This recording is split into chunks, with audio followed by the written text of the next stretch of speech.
Dahil kapag ikaw ay may Diyos sa iyong buhay, kahit anong problema, hindi ka po magsasawa. O, kahit umiiyak ka na, haharapin mo ang problema. Bakit? Dahil bibigyan ka ng Diyos ng kakayahan na yan ay mapagtagumpayan.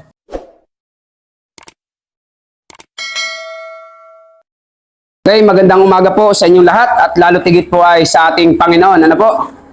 Tayo muli ay mag-aaral po ng salita ng ating Diyos.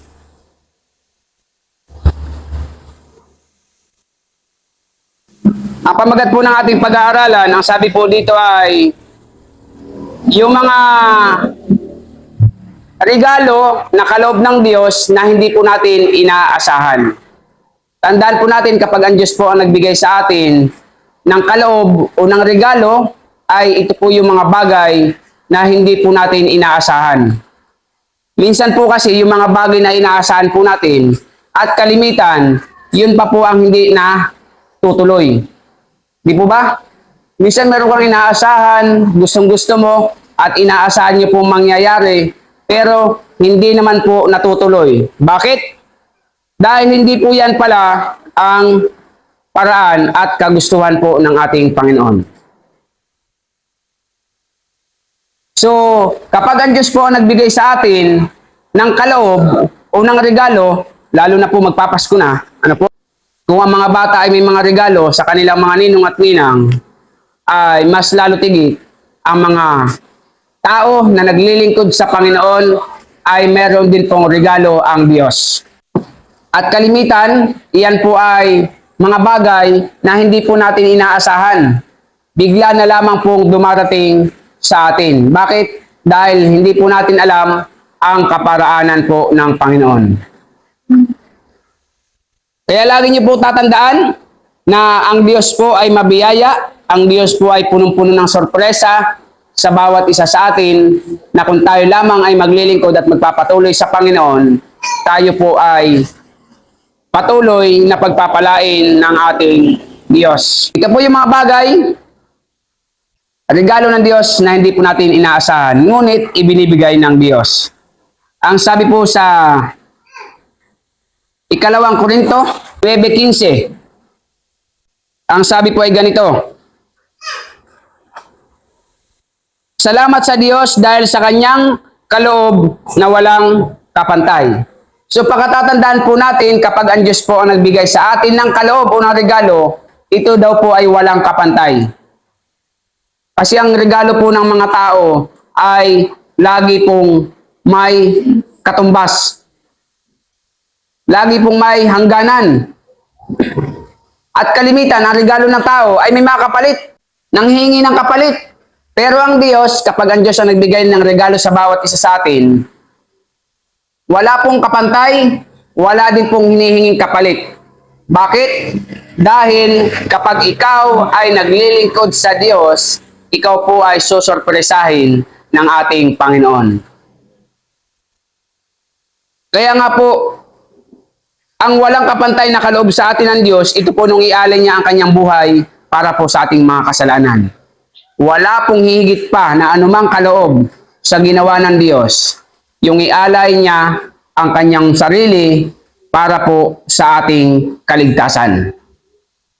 Kaya kung naibigay ng Diyos ang kanyang buhay para po sa atin, kaya din pong ibigay ng Diyos mas higit pa ang lahat ng kailangan natin sa ating buhay. Ang mahalaga lamang, tayo po ay dapat magpatuloy sa paglilingkod sa ating Diyos. Sa kabila po ng problema, sa kabila ng kawalan, sakit at karamdaman, dapat tayo ay magpatuloy sa Panginoon. So ako ay kagagaling pa lamang ng trangkaso. Nanay naman, kalalabas ng ospital. Ano po? Pero salamat sa biyaya ng Diyos, ang Diyos po ay hindi nagpapabaya sa bawat isa sa atin. Tandaan po natin, habang may buhay, tayo po ay laging sasamahan at pagpapalain, susuportahan po ng ating Diyos. Kaya wag po kayong matakot kung ano man ang dumating na pagsubok, sapagkat naandyan po ang Diyos sa bawat isa sa atin. Kahit wala kang pera, basta ang mahalaga, ikaw ay malakas, salamat sa Diyos. Dahil aanhin mo ang pera kung ikaw naman ay mahina. Anuin mo ang kayamanan kung hindi mo naman kayang pakinabangan. Napakayaman mo nga, naka-wheelchair ka naman. Gustong gusto mong bumili, hindi ka makabili, bubuhatin ka pa. Di po ba? So mas mahalaga pa din po ang buhay at kalusugan kaysa po sa alinmang kayamanan. Lagi po nating tatandaan na ang kayamanan ay pangalawa lamang po yan sa buhay ng isang tao. Ang pinakahigit na kayamanan, ito po yung ating kaligtasan. Kaya maging kontento na po tayo sa ating buhay kahit hindi po tayo sagana sa anumang bagay. At least, mayroon po tayong Diyos sa ating puso. Na sa oras po ng kagipitan, sa oras ng problema, sa oras ng kalungkutan, may sakit o may karamdaman, tayo po ay sinasamahan ng ating Diyos. Napakahalaga na tayo ay naglilingkod sa Panginoon. At habang ikay naglilingkod sa Diyos, may mga regalo ang Diyos na hindi mo inaasahan. Diba? Asang-asa ka sa pangako ng tao eh. Nangako na nga, itutuparin pa ba niyan? Samantalang ang Diyos, wala naman sa'yo sinasabi. Ang sabi niya lang, pag naglingkod tayo sa Kanya, pagpapalain tayo ng Diyos. Tapos, yun na yun. Ibig sabihin, anumang kailangan mo sa bawat araw, ibibigay yan ng Diyos. Ano po? Kapag kasama po natin ang Diyos, ay hindi po tayo pababayaan ng ating Panginoon. Pero tandaan po natin, lahat ng kailangan mo, kapag oras mo ay kailangan mo, ibibigay po yan ng Diyos. Kaya po hindi lugi ang maglingkod sa Panginoon. Ang lugi, yung tumatalikod sa paglilingkod sa Diyos. At sisiguraduhin ko sa inyo, kapag ikay naglilingkod sa Panginoon at tumalikod ka, mabuti pang hindi ka na isinilang, kapatid. Mabuti pang hindi ka na sinilang sa mundong ito. Dahil sisiguraduhin ko sa iyo, kung sa Panginoon may pagpapala, pag umalis ka, kamalasan ang aabutin mo. Kaya kahit gaano kahirap ang pamumuhay, huwag ka pumaalis sa Panginoon. Kahit ikaw ay para bang sawa na sa buhay, huwag ka pumaalis sa Diyos. At isa lamang naman ang taong sasawa sa buhay ay iyon yung mga taong walang Diyos. Dahil kapag ikaw ay may Diyos sa iyong buhay, kahit anong problema, hindi ka po magsasawa. O, kahit umiiyak ka na, haharapin mo ang problema. Bakit? Dahil bibigyan ka ng Diyos ng kakayahan na yan ay mapagtagumpayan. Kapag ikaw ay naglilingkod sa Diyos, kahit hindi mo kaya, makakaya mo. Dahil sa lakas na kaloob sa atin ng Panginoon. Kaya nga, walang imposible kapag kasama natin ang Diyos. Kaya lang, kapag hindi mo kasama ang Diyos, yung mga bagay na posible at madali, nagiging mahirap. Di ba? Dali-dali dumiskarte ng 1 kilong bigas naman problema ka. Ewan ko lang kung kasama mo ang Diyos. Di ba? Kasi ang alam ko kapag kasama natin ang Diyos, talagang makakaya po natin ang ating mga problema. Ang Diyos po naman, hindi ka po pahirapan eh. Basta't ikaw po ay naglilingkod sa Panginoon, hindi ka po papahirapan ng Diyos. Ay kaya lang minsan, ano po, at madalas ay matigas pa ang ulo natin. Kapag maraming pera, ay para bang walang, lagi nakangiti. Yeah. Matutulog na lang nakangiti pa. Hindi na nanalangin yon. At pagising niya, alam niya may pambili siya ng kape, may pambili siya ng gatas, may pambili ng kailangan. Pero kapag wala ng kapera-pera, ay talaga namang lahat na yata ng kilala niyang santo ay natatawag na. Na po, lahat ng kaamuhan, nagagawa. Nakapangutang lang. Pero kapag mayroon, kalamin kung sino. Na po. Pero tayong mga anak ng Diyos, kay mayroon at sa wala, maging mapagtiwala po tayo sa Diyos. Dahil tinitignan po ng Diyos yung atin pong pag-uugali. Pakatatandaan niyo po yan. Bilang mga anak ng Diyos, tinitignan ng Diyos yung ating mga pag-uugali. Kapag nakita ng Diyos na ang ugali natin, hindi ka dapat humawak ng malaking pera, hindi ka po bibigyan ng Diyos. Mamumuti na lang ang mata mo sa pangarap mo, hindi ka bibigyan ng Panginoon. Pakatatandaan niyo po yan. Bakit? Dahil nakikita ng Diyos na hindi ka bagay sa ganyang katatayuan. Kaya kahit anong gawin mo, hindi ka po bibigyan ng Panginoon. Pero kapag nakita ng Diyos yung karakter mo, ay pwede kang pagkatiwalaan. Diba sabi sa Biblia, ang hindi mo pagkakatiwalaan sa maliit na bagay, mas lalo tigit sa malaking bagay. Ano po? Sa maliit pa nga lang, kala mo, ikaw nasigay. Yung iba nga, wala naman, kala mo may ibubuga, nga, hindi makabugay. Naku po. At kung sino pang mayroon, ay kala mo'y wala. At yung sino pang wala, kala mo mayroon. Pero iisa lang ang masasabi ko sa inyo, kapag naglilingkod po tayo sa Panginoon, hindi tayo pababayaan ng Diyos. Naku po. Punong-puno ng gastusan ang aking mga anak. Ilan ba naman niya nag-aaral? Nagkrismasan pa. Gusto mga bago. Bagong yumit, bagong bado. Naku, bago. Naku, kaya yung magulang, bagong problema din ang daladala. Pero salamat sa Panginoon, God will provide. Hindi ka pahihiyan ng Diyos, kapatid. Once na naglilingkod sa Panginoon, ako na po ang magsasabi sa iyo, hindi ka po pahihiyan ng Diyos. Simulang na ako'y magpastor, ay wala po akong sweldo. Pakatatandaan niyo po yan. Wala akong kasweldo-sweldo. Pero, buhay ang pangako ng Diyos. Totoo. Ipagkakaloob ng Diyos ang lahat ng ating mga pangailangan. Sa oras ng iyong pangangailangan. Pastor, ako nga, panalangin ako ng panalangin, magkaroon ako ng ganito ay. Ang tanong ay, kailangan mo nga baga? Di mo baga? Ay, karapat-dapat ka bang bigyan ng Diyos? Tandaan natin, ang Diyos bilang magulang natin, bilang ama natin, alam niya kung ikapapahamak mo ang isang bagay. Hingi ka ng hingi ng motorsiklo eh. Wala ka namang lisensya eh. Ay nagkalat po dyan mga kapulisan. Di ba? Hingi ka ng hingi ng isang ganito kalaking halaga eh. Anuhin mo baga? Paghawak mo, iba na. Hayaan po natin ang Diyos ang magbigay sa bawat isa sa atin. O, hindi ko po sinasabi huwag kayong humingi sa Diyos. Mas maganda po yung meron kang pangarap sa buhay. At kapag nangarap ka sa buhay, iyan po ay pagkatiwala mo sa Diyos. At lilipas po ang panahon, ibinibigay ng Diyos sa iyo ang iyong pangarap. Tandaan niyo po yan. Kaya lamang inuulit ko po sa inyo, ang kaparaanan ng Diyos ay hindi kaparaanan ng tao. Naakala mo dito ka giginhawa sa ganitong paraan. Hindi pala yan ang gusto ng Panginoon. May mabisita ako kahapon. Yung isa kagagraduate ng criminology, police. Pupulis. Pasado ng bar exam ang taas ng grades. Ano po? Tapos ng 1 inches sa height. Nahihirapan sa pag-apply sa police. Sabi ko, wag mong madaliin. Sabi namin, baka hindi yan ang kaparaanan ng Diyos para ikipagpalain. Ano po? Kung tutuusin napakadali lamang po ipasok sa pulis yan Lagyan mo ng takong ng kabayo sa talampakan. 2 inches, yung 5'2 niya, 5'4 na yun. Kaya lang, lalaga-nagatak siya doon sa karami kung naglalakad. Ano po?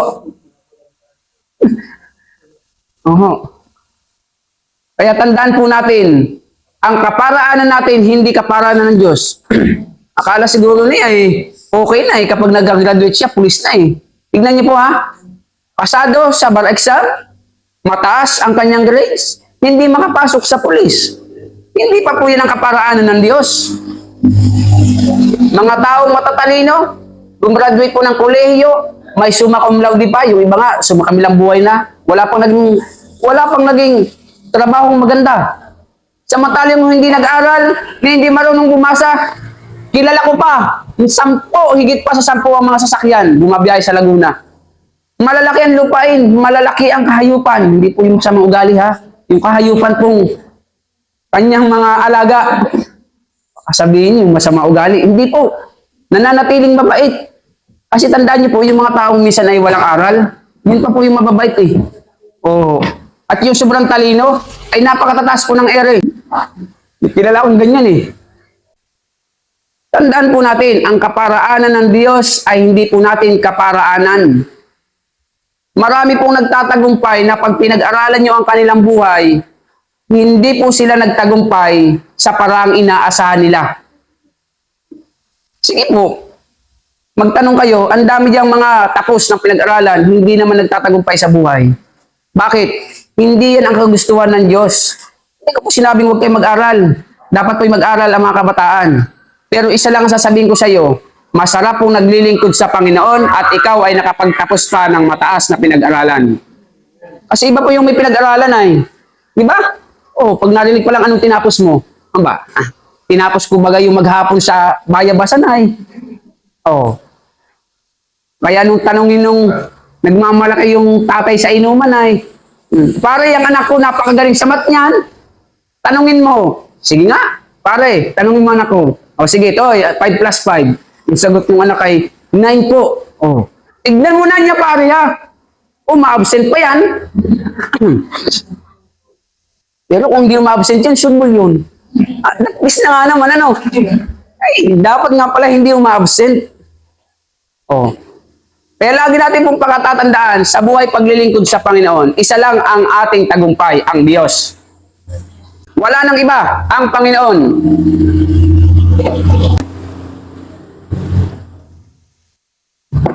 Masasabi ko din pong iba't ibang tao na ang aking nakasalamuha. Masasabi ko din pong iba't ibang ugali na rin po ang mga nagiging kaibigan ko. Pero isa lang po ang masasabi ko sa inyo. Iba ang ugali ng may takot sa Diyos. Iba po ang talino ng taong may takot sa Diyos. Opo, pagkumparahin mo ang abogado, abogadong hindi Kristiyano, abogadong Kristiyano. Ay kilala po akong pastor pag nababalitaan ng kalaban nila eh. Pastor na attorney eh. Tumanda na lamang. Pag nakabalitaan ng kalaban, sinong kalaban ko sa kaso? Pag nabalitaan si pastor ganito, umaayaw po yun. Hindi natin kaya po yan. Pasensya na po kayo. Ganon. Bakit? Eh may talinong nagmumula sa Diyos eh. Tinititigan daw niya mata sa mata yung abogadong kalaban niya kapag nag-uusap. Pag nagpapalitan sila sa korte, talagang hindi daw sa kanya makatingin eh. Oh, ang tagumpay po ay palaging nasa sa Panginoon. Napakasarap po anumang sitwasyon, estado natin sa buhay, kay mayaman, kay mahirap, may pinag-aralan, sa wala, kay matalino, sa hindi. Isa lang ang mahalaga, may Diyos ka sa iyong buhay.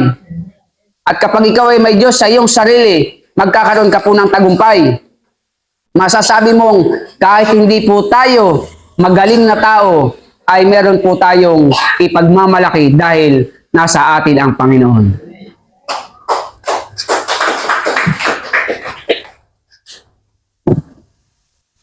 Kaya kung ano man yung inyong mga inaasahan, pagdating ng taong 2025, ito ang gusto ko. Bago matapos itong bagong taon, ito ang gusto ko. Ang tanong, yan po ba'y gusto ng Diyos? Isanggunin mo sa Panginoon. Opo, ako sa totoo lang, napakarami ko nang hiningi sa Diyos. Pero, punong-puno pa din po ako ng sorpresa sa Panginoon. Yung kaparaan ng alam ko, hindi po nagtatagumpay. Pero magugulat ako. Binibigyan ng Diyos yung gusto ko. Ibang paraan lang. At mas higit pa. Pakatatandaan niyo po yan ha. Ang biyaya ng Diyos ay sapat na at higit pa. Sapat na sa iyong pangailangan, higit pa sa ating kailangan.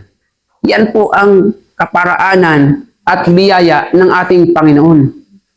Kaya isa lamang po ang bottom line ng ating paglilingkod sa Panginoon. Magtiwala at magpatuloy sa paglilingkod sa Panginoon. Ano man ang makita mo sa iyong paligid, ano man ang danasin mong problema, sabihin na natin para ka ng sinakluban ng dagat, ano po? Samantalang ang layo mo sa dagat, walang ayawan sa paglilingkod. Oo. Walang ayawan sa paglilingkod. Akala mo ba makakatulong sa iyo wag nang magsimba? Si pastor, pagka sisir mo sa linggo, pagpapalain. Wala nga akong pambag sa anak ko ngayong Krismasan. Si pastor lagi na lang pagpapala.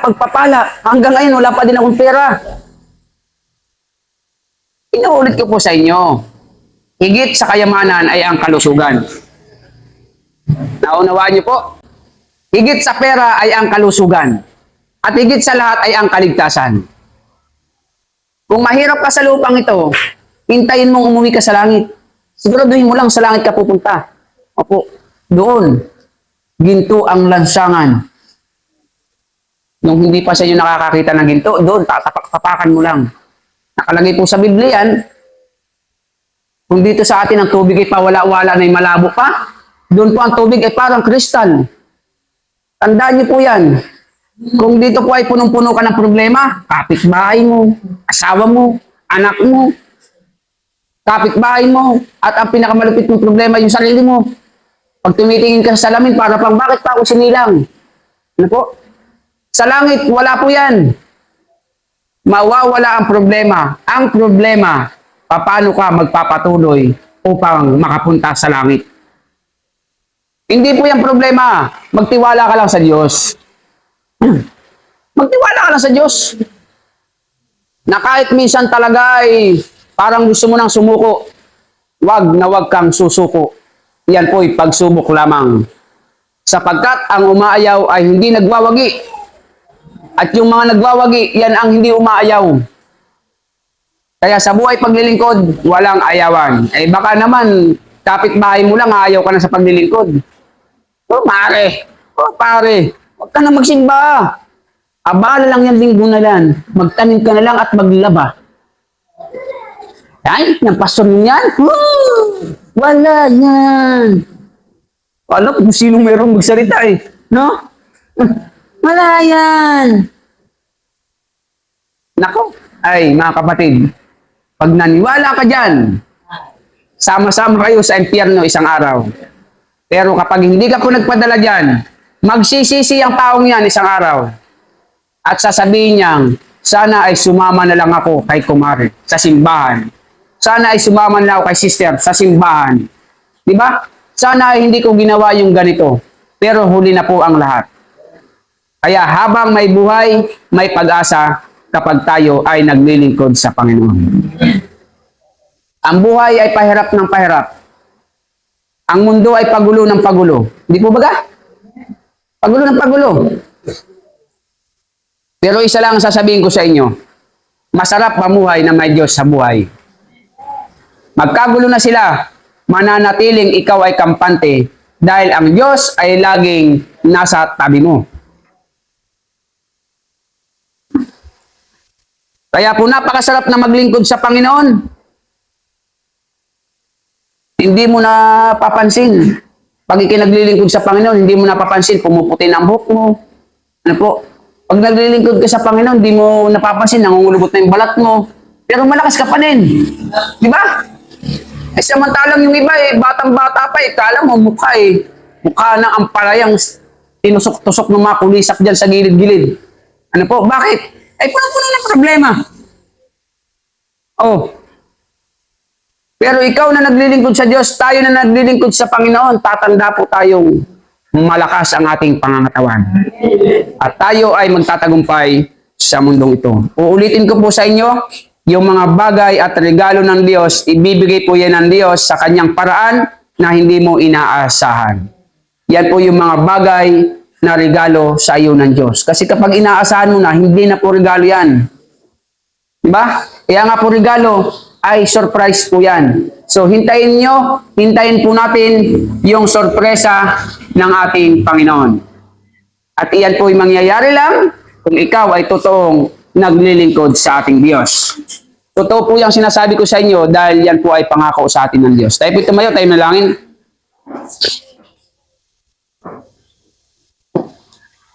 Panginoon, salamat po muli o Diyos ng marami sa inyong biyaya at pag-iingat sa bawat isa po sa amin. Purihin po o Diyos ang inyong dakilang pangalan. At tawarin niyo po kami sa lahat ng aming mga kasalanan, sa isip man, sa salita at sa gawa. Nawa Panginoon, kayo po ang mataas sa buhay namin at samahan niyo po kami hanggang sa kami ay matapos sa buhay namin ito. Uuwi po kami na naglilingkod sa inyo at ipaabot niyo po sa amin ang pinakamahabang buhay sa katawan lupang ito. Lahat ng aming kailangan, ipagkaloob niyo po sa amin at ilayo niyo po kami sa anumang sakit at karamdaman, kapahamakan, kamatayang gawa ng kaaway. Sa inyo po lahat ng kapurihan, sa pangalan ni Jesus. Amen.